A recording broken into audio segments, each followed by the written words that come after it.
Hello guys, welcome back in my YouTube channel English language Guruji. और दोस्तों, आज फिर मैं आपके लिए लेके आया हूँ बहुत ही इंपॉर्टेंट टॉपिक जिसका नाम है रिलेटिव प्रोनाउन, जिसे हम हिंदी में बोलते हैं संबंधवाचक सर्वनाम। रिलेटिव प्रोनाउन को समझने से पहले हम एक बात समझते हैं, और ये बात आप सब जानते हैं कि a pronoun is a word which is used in place of a noun. सर्वनाम वह शब्द होता है जो नाउन के स्थान पर प्रयोग होता है। तो इसका मतलब जब नाउन के स्थान पर प्रयोग होता है तो कहीं ना कहीं उसके दोहराव को भी रोकता है ये, यानी कि नाउन के दोहराव से बचाता है, रिपीटिशन से बचाता है। दूसरी बात मैं बता दूं कि रिलेटिव जो प्रोनाउन है ये अपने से पहले आए हुए नाउन से रिलेट करता है। अपने से जो पहला नाउन आता है, संज्ञा आता है, जिसे इसका एंटीसीडेंट भी कहते हैं, उसको रिलेट करता है। तीसरी बात, ये दो स्टेटमेंट्स को जोड़ने का भी काम करता है। तो चलिए इन्हें देखते हैं। नंबर एक क्या करता है, ये रिपीटिशन जो होता है किसी भी नाउन का उससे बचता है, रिपीटिशन से बचाता है। कहीं से बचाता है? रिपीटिशन से बचाता है, यानी कि दोहराव नहीं आने देता, किसी का बार बार पुनरावृत्ति ना हो नाउन की, इसलिए इसका यूज होता है। दूसरा, ये रिलेट करता है अपने से पूर्व आए हुए नाउन को, रिलेट करता है या फिर रेफर करता है। क्या करता है? रेफर करता है। किससे? अपने से पूर्व आए हुए नाउन को करता है। किसको करता है? नाउन को। और ये नाउन क्या कहलाता है? इस नाउन को हम इसका एंटीसीडेंट कहते हैं। क्या कहते हैं दोस्तों? एंटीसीडेंट कहते हैं, या अगर मैं बात करूं हिंदी में तो इसे पूर्व पद कहते हैं। क्या कहते हैं? पूर्व पद या फिर पूर्ववर्ती कहते हैं। क्या कहते हैं दोस्तों? पूर्व पद या फिर पूर्ववर्ती। तो ये आपको समझना है कि ये होता क्या है। अब तीसरी बात क्या है, चूंकि ये दो स्टेटमेंट को जोड़ने का भी काम करता है, इसे इसलिए कई नाम दिए जा सकते हैं। इसे नाम दिया जा सकता है, ये लिंकिंग प्रोनाउन के रूप में भी जाना जाता है। किसके रूप में जाना जाता है दोस्तों? लिंकिंग प्रोनाउन भी इसे कह सकते हैं। इसे कनेक्टिव प्रोनाउन भी कह सकते हैं। क्या कह सकते हैं? कनेक्टिव प्रोनाउन, ये भी इसका नाम है, कनेक्टिव प्रोनाउन। और इसके अलावा इसको हम कंजक्टिव प्रोनाउन भी कह सकते हैं। एक ही बात है कि किस तरीके से हम इसे लिख रहे हैं और क्या हम नाम इसको रख रहे हैं, ये बात अलग अलग नहीं है। इसके कई सारे नाम हो सकते हैं। तो दोस्तों, आपने देखा कि रिपीटिशन से बचाता है। किसके रिपीटिशन से? नाउन के रिपीटिशन से। रिलेट करता है किसको? अपने से पहले आए हुए नाउन को। और तीसरी बात, ये दो स्टेटमेंट्स को जोड़ने का काम करता है, इसलिए इसे हम लिंकिंग प्रोनाउन, कनेक्टिव प्रोनाउन या फिर कंजंक्टिव प्रोनाउन के रूप में भी जानते हैं। तो कैसे ये तीनों जो डेफिनेशन है, अगर हम तीनों को मिला भी देते हैं तो हम इससे क्या एक डेफिनेशन बना देंगे?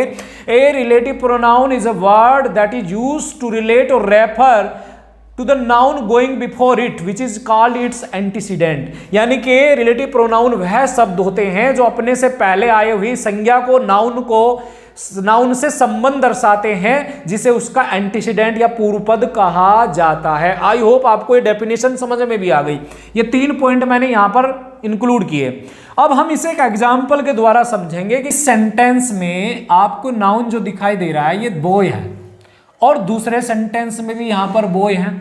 अब पहली कंडीशन क्या थी कि नाउन के रिपीटिशन से बचाने के लिए इसका प्रयोग किया जाता है। नंबर 1 कंडीशन यहां फुलफिल होगी।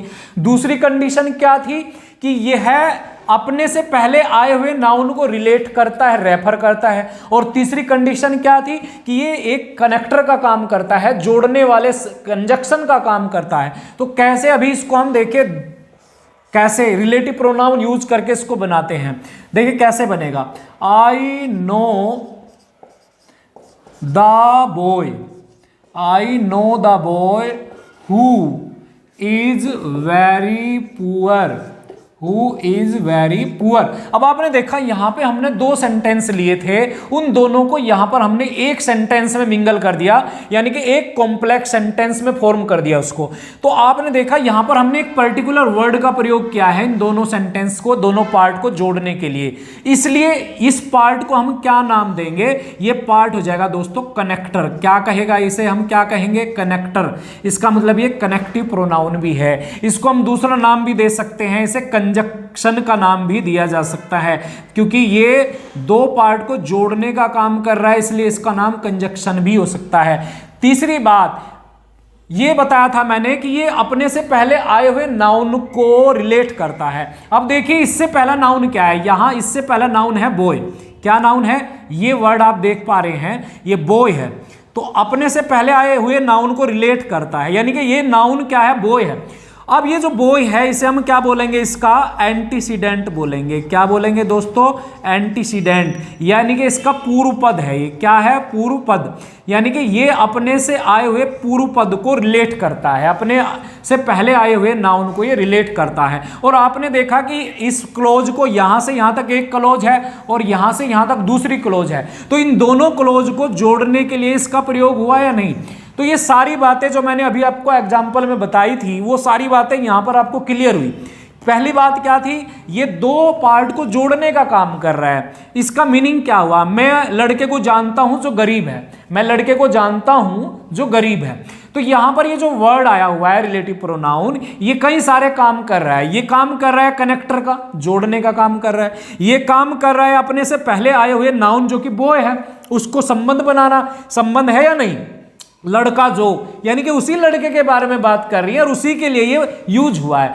तो इसे इसका क्या कहते हैं, ये वर्ड इस वर्ड का, यानी कि बॉय हु का क्या है, एंटीसीडेंट बोलेंगे। इसे क्या बोलेंगे, एंटीसीडेंट। तो यानी कि ये अपने से पहले आए हुए नाउन को संबंध बनाता है, जिसे इसका एंटीसीडेंट कहते हैं, पूर्व पद कहते हैं। तो यानी कि ये जो वर्ड्स होते हैं, रिलेटिव जो प्रोनाउंस होते हैं, वो कनेक्टर का काम करते हैं, वो रिलेशन का काम करते हैं, वो रिपीटिशन से बचाने का काम करते हैं। अब इसकी फॉर्म्स भी है, कुछ अलग अलग फॉर्म्स के द्वारा हम इसे समझेंगे, कैसे सीखते हैं, इसके फॉर्म्स के बारे में हम जानेंगे, क्या कौन कौन सी फॉर्म्स इसकी होती है। सबसे पहले मैं आपको बता दूं दोस्तों, इसकी फॉर्म है हु, यानी कि हु एक रिलेटिव प्रोनाउन की तरह यूज होता है और इसका प्रयोग कहीं कहीं के लिए हो सकता है। मैं आपको बताऊं, इसका प्रयोग पर्सन के लिए होता है, जिसे हम बोलते हैं व्यक्ति, यानी कि आदमी, मानव के लिए इसका प्रयोग होता है। लेकिन क्या मानव के लिए ही इसका प्रयोग होता है, नहीं। इसके अलावा किन किन के साथ इनका प्रयोग होता है मैं आपको बता दूं। इनका प्रयोग जो है, जो गॉड शब्द आता है, भगवान के लिए जो भी वर्ड आते हैं उनके लिए भी इसका यूज हो सकता है, यानी कि भगवान या देवता जो वर्ड है उनके लिए भी इसका यूज हो सकता है, या जो अप्सराएं जो होती है, फेरीज जिन्हें हम कहते हैं, उनके लिए भी इसका यूज हो सकता है, या एंजल्स जो हमारे वर्ड्स है उनके लिए भी इसका प्रयोग हो सकता है। यानी कि भगवान के लिए भी, देवता के लिए भी, अप्सराओं के लिए भी और देवदूतों के लिए भी इसका प्रयोग हम कर सकते हैं। तीसरी बात, क्या जानवरों के लिए भी हो सकता है। बेसिकली कॉमन एनिमल्स के लिए इसका प्रयोग नहीं हो सकता है, लेकिन फिर भी कुछ एनिमल्स ऐसे हैं जो हमारे घरों में हम डोमेस्टिक एनिमल के रूप में रखते हैं। पालतू जानवर तो सबके घर में है, तो जो पालतू जानवर होते हैं उनके लिए भी हम इसका प्रयोग कर सकते हैं। तो यानी कि हमारे जो डोमेस्टिक एनिमल्स है उनके लिए भी हम इनका प्रयोग कर सकते हैं। जैसे हमारे घर में हम कुत्ता पालते हैं या बिल्ली पालते हैं, या फिर जैसे हमारे यहाँ डॉग भी हो सकता है, और डॉग का नाम हम अगर राजू रख देते हैं तो वो हमारा एक तरीके से ह्यूमन बीइंग की तरह वर्क करता है। कैसे करता है, ह्यूमन बीइंग की तरफ। इसी तरीके से जो भी हम पेट यूज घर पे रखते हैं और उसका हम कोई भी नाम दे देते हैं, तो उसके लिए फिर हम जब हम रिलेटिव वर्ड यूज करेंगे तो हु ही यूज करेंगे। कौन सा यूज करेंगे दोस्तों, हु यूज करेंगे। अब मैं इनके यूज के बारे में आपको बता दूं थोड़ा सा, कि कैसे हम इनको अलग अलग केस में यूज करते हैं। तो यहां पर मैं केस लिखूंगा और इधर लिखूंगा रिलेटिव प्रोनाउन। क्या लिखूंगा साथियों, रिलेटिव प्रोनाउन। तो केस की अगर मैं बात करूं, 3 केस हमारे होते हैं। अब ये केस का मतलब क्या होता है साथियों, केस का मतलब होता है कारक। और कारक कितने होते हैं, 3 कारक होते हैं। एक नॉमिनेटिव होता है जिसे कर्ता का रूप बोलते हैं, एक होता है एक्यूजेटिव जिसे बोलते हैं कर्म का रूप, और एक होता है पॉजेसिव या जेनिटिव केस, तो उसे हम बोलते हैं संबंधवाचक या संबंध कारक रूप। तो 3 रूप हमारे होते हैं। पहले को क्या बोलते हैं, नॉमिनेटिव। क्या बोलते हैं दोस्तों, नॉमिनेटिव, यानी कि सब्जेक्ट की तरह काम करता है, कहीं की तरह कर्ता की तरह, कहीं की तरह दोस्तों कर्ता की तरह। दूसरा होता है हमारा एक्यूसेटिव। एक्यूसेटिव जहाँ हमारा जो वर्ड है या रिलेटिव प्रोनाउन है वो एक ऑब्जेक्ट की तरह काम करता है, कहीं की तरह काम करता है, ऑब्जेक्ट की, जिसे हम बोलते हैं कर्म। क्या बोलते हैं दोस्तों, कर्म। और तीसरा हमारा होता है जेनिटिव केस। तीसरा क्या होगा, जेनिटिव केस यूज होगा। तो जेनिटिव केस में इसका प्रयोग कैसे हुआ, पॉजेसिव के रूप में। पॉजेसिव, पजेशंस जो वर्ड यूज होते हैं जिसे हम संबंध कारक बोलते हैं, क्या बोलते हैं दोस्तों, संबंध कारक, तो वहां पर इसका यूज होता है। तो कौन कौन से वो वर्ड्स है, जैसे नॉमिनेटिव के रूप में कौन सा वर्ड है जो रिलेटिव प्रोनाउन के रूप में आता है, तो यहां मैं बता दूं हु आता है। कौन आता है दोस्तों, हु। और यहां पर इसका जो मीनिंग है जो या जिसने है, इसका मीनिंग क्या आएगा, जो या जिसने है। अब इसके अलावा जो हमारा एक्यूजेटिव केस है ऑब्जेक्ट के रूप में, हु का ऑब्जेक्ट क्या होगा, तो आपको ये समझना है, जैसे आई है, आई का ऑब्जेक्ट क्या होता है, मी, इसी तरीके से हु का ऑब्जेक्ट भी होता है। वो कौन सा होता है दोस्तों, हु का ऑब्जेक्ट होता है हुम। क्या होता है दोस्तों, हुम। और इसका अर्थ यहां पर क्या होगा, जिसे, क्या होगा, जिसे या जिसको का भी इसमें कह सकते हैं, जिसको, क्या होता है, जिसको, ये भी इसका रूप हो सकता है। और तीसरी बात, हम जेनिटिव केस की बात कर रहे हैं जिसे हम पॉजेसिव केस भी कहते हैं, संबंध कारक का रूप दिया जाता है। जैसे आई का पॉजेसिव क्या होता है, माई होता है, इसी तरीके से हु का भी पॉजेसिव है। कौन सा वर्ड इसके पॉजेसिव या जेनिटिव के रूप में यूज किया जाता है दोस्तों, वो होता है हुज। क्या होता है, हुज। और जिसका मतलब यहां पर किसका किसकी नहीं है, बल्कि जिसकी है, जिसकी, जिसका, जिसकी और जिसका, ये सेंस में इसका प्रयोग होगा। अब हम कुछ एग्जाम्पल्स के द्वारा इसे समझेंगे। एक बार इसे आप देख सकते हैं, इसका स्क्रीनशॉट भी ले सकते हैं क्योंकि मैं इसे रब आउट करने वाला हूं, इसके बाद एग्जाम्पल के द्वारा मैं इसे समझाने वाला हूं। आई होप आपको ये प्रॉब्लम सॉर्ट आउट हो गई है। अब मैं इसे एग्जाम्पल के द्वारा समझाता हूं। दोस्तों आप देख सकते हैं यहाँ पर 3 एग्जाम्पल्स है और दो पार्ट आप देख सकते हैं। यहाँ पर 2 सेंटेंस दिए हुए हैं, दोनों में ही, यहाँ पर भी 2 सेंटेंस है, यहाँ पर भी 2 है और यहाँ पर भी 2 सेंटेंस है। अब यहाँ पर हु एक सब्जेक्ट रूप में, दूसरा हुम उसका ऑब्जेक्ट के रूप में और तीसरा हुज उसके पॉजेसिव रूप में कैसे प्रयोग करेंगे वो जान लेते हैं। देखिए पहला सेंटेंस है, I met a boy, the boy was very smart. तो यहाँ पर हमें बॉय का रिपीटिशन से बचना है और इसे कनेक्ट भी करना है, 2 सेंटेंस को जोड़ के एक सेंटेंस बनाना है और इससे रिलेट करना है। तो क्या हो जाएगा, I met a boy who was very smart. I met a boy who was very smart, यानी कि मैं एक लड़के से मिला जो बहुत ही बुद्धिमान था, बहुत ही चालाक था, स्मार्ट था। तो यहां पर जो हु वर्ड है ये क्या कर रहा है, ये 2 पार्ट को जोड़ने का काम कर रहा है। दूसरा अपने से पहले आए हुए नाउन को रिलेट कर रहा है। तीसरा इसके बाद आपने देखा क्या, इसके बाद वर्ब है या नहीं है। तो ये तीनों काम कर रहा है एक तरीके से। ये अपने से पहले आए हुए नाउन से रिलेशन भी बना रहा है, दूसरा ये कनेक्ट करने का काम कर रहा है, तीसरा इसके साथ वर्ब भी आया है। तो इसलिए क्या यूज हो गया, ये नॉमिनेटिव केस हो गया यूज। क्या साथ है, ये नॉमिनेटिव केस है। क्या है ये, नॉमिनेटिव केस। अब हम पॉजेसिव केस की बात करेंगे। पॉजेसिव केस में देखिए, he is a good boy, I like him. तो अब इसे हम कन्वर्ट करते हैं कॉम्प्लेक्स सेंटेंस में। तो he is a good boy, he is a good boy whom I like। अब देखिए यहां पर इसका मीनिंग क्या हुआ, वह एक अच्छा लड़का है, मैं उसे पसंद करता हूं। तो यहां पे अगर जब हम इसको 2 सेंटेंस को एक सेंटेंस में कन्वर्ट करेंगे तो क्या बनाएंगे, वह अच्छा लड़का जिसे मैं पसंद करता हूं, जिसे मैं पसंद करता हूं। तो यहां पर जो हुम वर्ड है आप देख पा रहे हैं, ये 2 पार्ट को जोड़ा इसने पहले। तो दूसरी बात, अपने से पहले आए हुए नाउन के साथ रिलेशन बनाया और इस नाउन को आप सब जानते हैं क्या कहते हैं, इस नाउन को कहते हैं एंटीसीडेंट। यानी कि अपने से पहले आए हुए एंटीसीडेंट नाउन के साथ इसने रिलेशन बनाया, 2 पार्ट को जोड़ा और चूंकि इसके बाद क्या हुआ है, देखो ये क्या है, यहां पर आप देखिए ये सब्जेक्ट है। तो जब भी रिलेटिव प्रोनाउन के बाद कोई सब्जेक्ट यूज होता है तो वो एक्यूजेटिव केस होता है। कौन सा केस है दोस्तों, ये एक्यूजेटिव केस है, यानी कि ये एक ऑब्जेक्ट की तरह यूज हुआ है। कहीं की तरह यूज हुआ है, ऑब्जेक्ट, यानी कि इसको हम कर्म बोलते हैं, कर्म की तरह ये प्रयोग हुआ है। आई होप आपको ये बात समझ में आ गई। अब हम सीखने वाले हैं कि जेनेटिव केस में कैसे यूज होता है। आप यहां पर देखिए तीसरा एग्जांपल मैंने लिखा है, आई सा a man his book was lost. यहां पर देखिए मैं यहां पर किस तरीके से कन्वर्ट करता हूं, I saw a man whose book was lost. अब पहले सेंटेंस में देखिए जो 2 पार्ट है उनका क्या मीनिंग है। मैं एक आदमी से मिला, उसकी किताबें खो गई। यहां पर क्या हो गया, मैं एक आदमी से मिला जिसकी किताबें खो गई, यहां पर क्या था, दो पार्ट थे, यहां पर क्या हो गया, एक पार्ट बन गया, दो को मिलाकर मैंने क्या कर दिया, एक पार्ट बना दिया। कौन सा वर्ड यहां पर एक कनेक्टर के रूप में यूज हुआ, ये कनेक्टर के रूप में यूज हुआ, और इसे हम क्या बोलते हैं, जेनिटिव केस बोलेंगे, इसे हम क्या बोलेंगे, पॉजेसिव केस बोलेंगे, इसे हम क्या बोलेंगे, संबंध कारक बोलेंगे। दोस्तों क्या बोलेंगे, संबंध कारक, यानी कि ये संबंध क्रिएट कर रहा है, रिलेट कर रहा है। दो बातें हैं यहां पर, इससे पहले क्या हुआ है, नाउन आया हुआ है, इस नाउन से क्या कर रहा है, एक रिलेशन क्रिएट कर रहा है, क्या कर रहा है, रिलेशन कर रहा है, संबंध दर्शा रहा है। दूसरी बात, ये नाउन जो होता है इसे हम क्या बोलते हैं, इसे हम बोलते हैं एंटीसीडेंट। क्या बोलते हैं दोस्तों, एंटीसीडेंट, यानी कि हिंदी में से बोलते हैं पूर्व पद।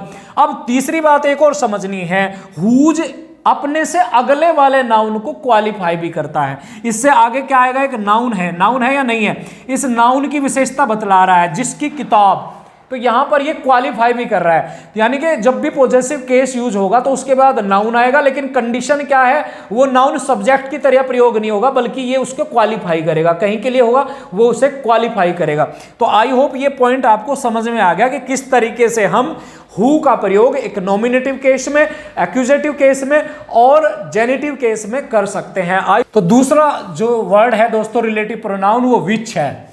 और विच का प्रयोग कहीं के लिए होता है, विच का प्रयोग या तो एनिमल्स के लिए होता है या फिर थिंग्स विदाउट लाइफ के लिए यूज होता है। क्या होता है, थिंग्स विदाउट लाइफ, तो यानी कि इन दोनों के लिए इनका यूज होता है। अब इन्हें क्या बोलते हैं, या तो ये जानवर होते हैं या फिर ये निर्जीव वस्तुएं होती है, जानवर या फिर निर्जीव वस्तुएं। तो इसका प्रयोग भी क्या नॉमिनेटिव, एक्यूजेटिव और जेनेटिव में होगा, बिल्कुल साथियों। कैसे होगा देख लेते हैं, जान लेते हैं। तो यहां पर हम केस लिख देते हैं और यहां पर हम लिख देते हैं रिलेटिव प्रोनाउन। तो यहां पर बेसिकली क्या आएगा, पहले नॉमिनेटिव केस आएगा। कौन सा केस आएगा दोस्तों, नॉमिनेटिव केस। इसे हम सब्जेक्ट भी कह सकते हैं, कर्ता कारक। क्या बोलते हैं साथियों से, कर्ता कारक। तो कर्ता के रूप में विच का प्रयोग होगा, कहीं का यूज होगा साथियों विच। इसका मतलब भी जो या जिसने के रूप में इसका प्रयोग होगा, जो या जिसने के रूप में ही इसका प्रयोग होगा। अब दूसरा जो है वो एक्यूजेटिव केस है, उसे बोलते हैं हम ऑब्जेक्ट, यानी कि कर्म कारक। क्या बोलेंगे साथियों, कर्म कारक। और कर्म कारक विच का जो कर्म होता है, क्या वो हुम होता है, नहीं साथियों, विच का जो कारक होता है यानी कि कर्म होता है, ऑब्जेक्ट होता है, वो भी विच ही होता है। क्या होता है साथियों, विच ही होता है। इसका सेंस भी जिसको के लिए या जिसे के लिए आता है, विच या देखिए यहां पे जिसे या फिर जिसको। अब इसके बाद इसका जो जेनेटिव केस है वो क्या होगा, बेसिकली इसका जेनेटिव केस होता नहीं है, लेकिन फिर भी कुछ ऐसे वर्ड्स हैं जो इसके जेनेटिव के रूप में प्रयोग होते हैं, यानी कि इसके पॉजेसिव रूप में प्रयोग होते हैं। तो यहाँ इसका जो संबंध कारक है, संबंध कारक में कौन से वर्ड है जो यूज होते हैं, मैं आपको बता दूं। यहां पर इसका जो सेंस आता है वो ऑफ विच आता है। क्या आता है, ऑफ विच। और इसके लिए यूज होता है हुज। क्या यूज होता है, हुज। यानी कि इसका जो जेनेटिव केस है वो हुज भी यूज किया जा सकता है। बेसिकली इसका मीनिंग ऑफ विच आता है। क्या आता है, ऑफ विच। अच्छा, इसका मीनिंग क्या, इसको हिंदी में क्या बोलेंगे, जिसकी बोलेंगे। क्या बोलेंगे, जिसकी, ठीक है, या जिसका। तो ये इसका वर्ड होगा। अब हम इन्हें आप देख लीजिए एक बार, यहां पर मैंने विच के बारे में बता दिया कि कैसे वो जानवर के लिए या फिर थिंग्स विदाउट लाइफ के लिए यूज होता है। वो कर्ता के रूप में विच आएगा, कर्म के रूप में भी विच आएगा, लेकिन वो जब जेनेटिव केस की बात होगी तो वहां पर वो ऑफ विच आएगा, जिसका मतलब है हुज। तो ये आपने देख लिया। अब मैं इसके लिए एग्जाम्पल यूज करता हूं। देखिए यहाँ पर दोस्तों मैं एक एग्जाम्पल के द्वारा समझाता हूं। This is the house which belongs to my uncle. This is the house which belongs to my uncle. तो यहाँ पर आप देखें, यहाँ पर which का यूज हुआ है और which के साथ में आप देखें ये जो वर्ड है ये क्या है, ये वर्ब है। और मैंने आपको एक बात बताई थी कि जब वो नॉमिनेटिव केस में होगा उस समय उसके बाद में वर्ब आएगा। क्या आएगा दोस्तों, वर्ब। इसका मतलब है यहाँ पर विच कहीं के रूप में आया हुआ है, नॉमिनेटिव केस के रूप में आया हुआ है। यानी कि ये एक कनेक्टर तो है ही, जोड़ने का काम तो कर ही रहा है, एक जोड़ने वाला शब्द तो है ही ये, लेकिन इसके अलावा भी ये नॉमिनेटिव केस है। दूसरी बात, तीसरी बात ये है कि ये जो अपने से पहला आया हुआ नाउन है वो क्या है, हाउस है। ये क्या है भैया, ये नाउन है। और ये क्या है, इसे हम एंटीसीडेंट भी कहते हैं। क्या बोलते हैं इसे, एंटीसीडेंट। तो अपने से पहले आए हुए नाउन को रिलेट कर रहा है या नहीं कर रहा है। तो देखिए इसने भी दो बातें की, अपने से पहले आए हुए नाउन को रिलेट किया, दूसरी बात ये एक नॉमिनेटिव केस के रूप में आया, या तीसरी बात हमने क्या कहा, दो क्लोज को जोड़ने के लिए भी इसका प्रयोग हुआ। देखिए ये दो क्लोज हैं, क्लोज नंबर 1 और क्लोज नंबर 2, इन दोनों को जोड़ने के लिए ये विच वर्ड यूज हुआ है। तो इसे एक एज ए कनेक्टर भी हमने माना है। नॉमिनेटिव केस तो हो गया, कनेक्टर के रूप में भी हो गया, और ये नाउन अपने से पहले आए हुए नाउन या एंटीसीडेंट को रिलेट भी कर रहा है या नहीं।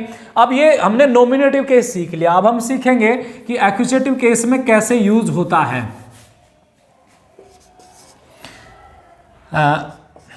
This is the house which my uncle purchased last year। देखिए यहां पर आप एग्जाम्पल में देखिए, this is the house which my uncle purchase last year. यह वो घर है जिससे मेरे चाचा जी ने पिछले साल खरीदा, जिसे मेरे चाचा जी ने। तो आपने देखा यहां पर ये जो वर्ड है जिसे के लिए यूज हुआ है, जिसको के लिए यूज हुआ है, और ये दो पार्ट को जोड़ने का भी काम कर रहा है। नंबर 1 ये क्लोज है, नंबर 2 ये क्लोज है, इन दोनों क्लोज को जोड़ने का काम कर रहा है। और इसके बाद में जो माई अंकल आप देख पा रहे हैं, ये जो वर्ड है माई अंकल, ये क्या है, ये एक सब्जेक्ट है।